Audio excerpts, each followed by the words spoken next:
মাররান নবী সাল্লাল্লাহু আলাইহি ওয়াসাল্লাম বিসুক। একদিন রাসূল সাল্লাল্লাহু আলাইহি ওয়াসাল্লাম একটি বাজারের পাশ দিয়ে অতিক্রম করছিলেন। সেই বাজারের পাশে রাসূল সাল্লাল্লাহু আলাইহি ওয়াসাল্লাম দেখলেন বিজাদি আসাক্কা মাইয়িতিন, একটি কান কাটা ছাগল পড়ে আছে। রাসূল সাল্লাল্লাহু আলাইহি ওয়াসাল্লামের চারিপাশে তার সাহাবীরা ছিল। কানাফাতাহু, রাসূল সাল্লাল্লাহু আলাইহি ওয়াসাল্লামের চারিপাশে তার সাহাবায়ে কেরাম ছিল। রাসূল সাল্লাল্লাহু আলাইহি ওয়াসাল্লাম তাদেরকে লক্ষ্য করে জিজ্ঞেস করলেন, আইয়ুহিব্বু আহাদুকুম আন্না হাযা লাহু বিদিরহামিন। ও হে সঙ্গী সাথী, ও হে সাহাবায়ে কেরাম, এই যে রাস্তার পাশে বাজারের পাশে মরা কান কাটা ছাগলটি পড়ে আছে, এই ছাগল কি তোমাদের মধ্যে কেউ 1 দিরহামের বিনিময়ে কিনে নিবে? তখন সাহাবায়ে কেরাম উত্তরে বলছে, মা নুহিব্বু বিশাইইন, যদি ফ্রিও দেয় এমনিও দেয় তবুও আমরা এই মরা কান কাটা ছাগলটি নিব না। রাসূল সাল্লাল্লাহু আলাইহি ওয়াসাল্লাম জিজ্ঞেস করলেন, কেন? সাহাবায়ে কেরাম বলছে, লাউ কানা হাইয়ান ফাফিহি দাফুন, যদি জীবিত হতো তবুও কান কাটা থাকার জন্য এর দাম কম হতো। আল-আন হুয়া মাইয়িত, এখন তো সেটা মৃত, তাহলে তার কি মূল্য থাকতে পারে? তার তো কোনো মূল্য নাই। রাসূল সাল্লাল্লাহু আলাইহি ওয়াসাল্লাম বলছেন, ওয়াল্লাহি লাদ দুনিয়া আহওয়ানু আলাল্লাহি মিন হাযা আলাইকুম, শুনে রাখো হে সঙ্গী সাথী, এই মরা কান কাটা ছাগলটি তোমরা ফ্রি বিনামূল্যে দিলেও নিবে না। এই মরা কান কাটা ছাগলের মূল্য তোমাদের নিকটে যত এই সমগ্র পৃথিবীর কোটি কোটি টাকা, লক্ষ লক্ষ টাকার সম্পদের মূল্য আল্লাহ সুবহানাহু ওয়া তাআলার নিকটে ততটুকুও নয়।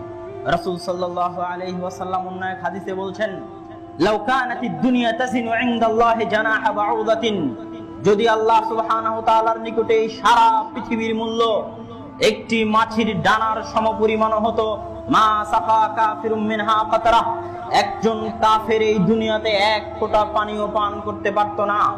সুতরাং এই সারা পৃথিবীর যে সম্পদের পিছনে আপনি ছুটছেন, এই কোটি কোটি টাকার সম্পদের মূল্য আল্লাহ সুবহানাহু ওয়া তাআলার নিকটে একটা মাছির ডানার সমান নয়।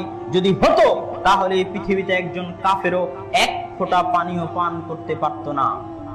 রাসূল সাল্লাল্লাহু আলাইহি ওয়াসাল্লাম আর এক হাদিসে বলছেন, মাদ দুনিয়া ফিল আখিরাহ, সঙ্গী সাথী শুনে রাখো, আল্লাহ সুবহানাহু ওয়া তাআলার নিকটে দুনিয়ার সাথে আখিরাতের মূল্য এই রকম। ইয়াজআলু আহাদুকুম মুসবাহু ফিল ইয়াম্মি ফালয়ানজুর বিমা ইয়ারজি, তোমাদের কেউ যেন সাগরে তার আঙ্গুল ডুবিয়ে দেয়, আঙ্গুল ডুবিয়ে দেওয়ার পর সে আঙ্গুল উঠিয়ে দেখে আঙ্গুলের সাথে কতটুকু পানি লেগে আছে। এই বিশাল সমুদ্রের সাথে এই লেগে থাকা আঙ্গুলের তুলনা যতটুকু, দুনিয়ার সাথে পরকালের তুলনা ততটুকুও নয়।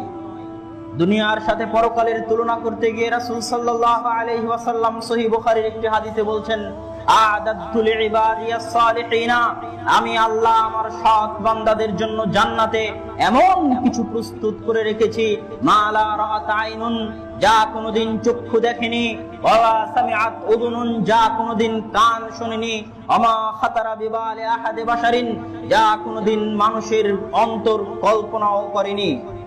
দুনিয়াতে মানুষ যা কিছু আপনি দেখছেন, আল্লাহ সুবহানাহু ওয়া তাআলা বলছে, এই সারা পৃথিবীতে তোমরা যত উন্নত শহরই বানাও না কেন, দুবাই হোক, লন্ডন হোক, ফ্রান্স, জার্মান, জাপান হোক, যত উন্নত শহর হোক, ওই শহরের সাথে আখিরাতের তুলনা হচ্ছে মা লা রাআত আইনুন, জান্নাত এমন যা কোনোদিন মানুষের চোখ দেখেনি। আজ থেকে 1000 বছর পরেও যত উন্নত হবে পৃথিবী, সেটাও জান্নাতের সাথে তুলনা হবে না। আল্লাহ সুবহানাহু ওয়া তাআলা বলছেন, মা লা রাআত আইনুন, মানুষের চোখ কোনোদিন যা দেখেনি। হয়তো আপনি দেখতে পাননি, কানে কানে শুনেছেন সাদ্দাদের বেহেশতের কাহিনী, মিথ্যা কাহিনী, কানে কানে হয়তো আরো অনেক কিছু শুনতে পারেন। আল্লাহ সুবহানাহু ওয়া তাআলা বলছে, জান্নাত এমন কিছু লা উযনুন সামিআত, মানুষের কানও তা শোনেনি, এমন কিছু জান্নাত। শুধু তাই নয়, আপনি কল্পনা করেন কত উন্নত মানের বাড়ি, কত সুন্দর বাড়ি, কত সাজ সজ্জা উন্নত দিয়ে আপনি একটি বাড়ি বানাতে পারবেন, একটি শহর বানাতে পারবেন। কল্পনা করেন আপনার কল্পনা শক্তি কত দূর পৌঁছতে পারে, পৌঁছিয়ে দেন। আল্লাহ সুবহানাহু ওয়া তাআলা বলছে, জান্নাত এমন কিছু মা খাতারা বিবালি আহাদে বাশারিন, মানুষের অন্তর যা কোনোদিন কল্পনা করতে পারে না। এই হচ্ছে ইহকালের সাথে পরকালের তুলনা। সম্মানিত উপস্থিতি, আল্লাহ সুবহানাহু ওয়া তাআলার নিকটে এই ইহকালের মূল্য বিন্দু মাত্র নয়, সামান্য পরিমাণ নয়। এই ইহকালকে আল্লাহ সুবহানাহু ওয়া তাআলা, দুনিয়াকে আল্লাহ সুবহানাহু ওয়া তাআলা পবিত্র কোরআনে অনেক উদাহরণ দিয়ে মানুষকে বুঝিয়েছেন। যে দুনিয়াটা আল্লাহর নিকটে কি, আল্লাহ সুবহানাহু ওয়া তাআলা উদাহরণ দিয়ে বুঝিয়েছে।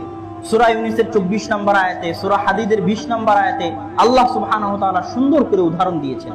যে উদাহরণগুলোর সারমর্ম হচ্ছে, আল্লাহ সুবহানাহু ওয়া তাআলা বলছেন, ধরেন একজন মানুষ একটা জমিতে সুন্দর ফসল আবাদ করেছে, সার দিয়েছে, নিড়ানি দিয়েছে, পানি দিয়েছে, কীটনাশক বিষ দিয়েছে, ঝড় বৃষ্টিতে যেন নষ্ট না হয় পাহারা দিয়েছে, বেড়া দিয়েছে যেন ছাগল গরু না খেতে পারে।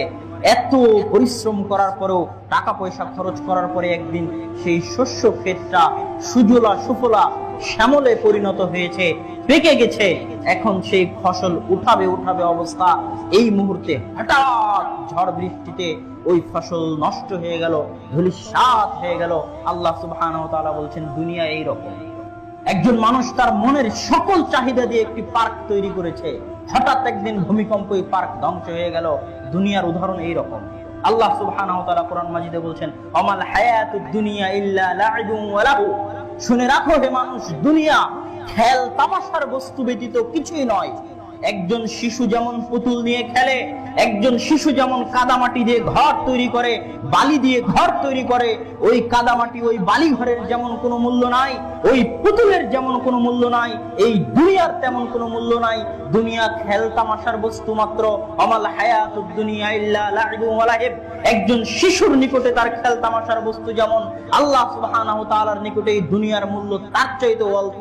সেই রকমও নয়, দুনিয়া একটা খেল তামাশার জায়গা মাত্র, একটা খেলনা ঘরের মতো হচ্ছে দুনিয়া। আল্লাহ সুবহানাহু ওয়া তাআলা সূরা আলাই বলছেন, বাল তুসিরুনাল হায়াতাদ দুনিয়া ওয়ালাদ দারুল আখিরাতু খায়রুন ওয়া আবকা। তোমরা দুনিয়াকে প্রাধান্য দিয়ে থাকো হে মানুষ, জেনে রাখো পরকাল হচ্ছে কল্যাণময়, দুনিয়ার চাইতে বেশি শ্রেষ্ঠ, ওয়া আবকা এবং বেশি চিরস্থায়ী। সম্মানিত উপস্থিতি, এই আয়াত এবং এই হাদিসগুলো দ্বারা স্পষ্টভাবে প্রমাণিত হয় যে আল্লাহ সুবহানাহু ওয়া তাআলার নিকটে দুনিয়ার বিন্দু মাত্র মূল্য নাই, দুনিয়ার সাথে পরকালের কোনো তুলনা চলে না।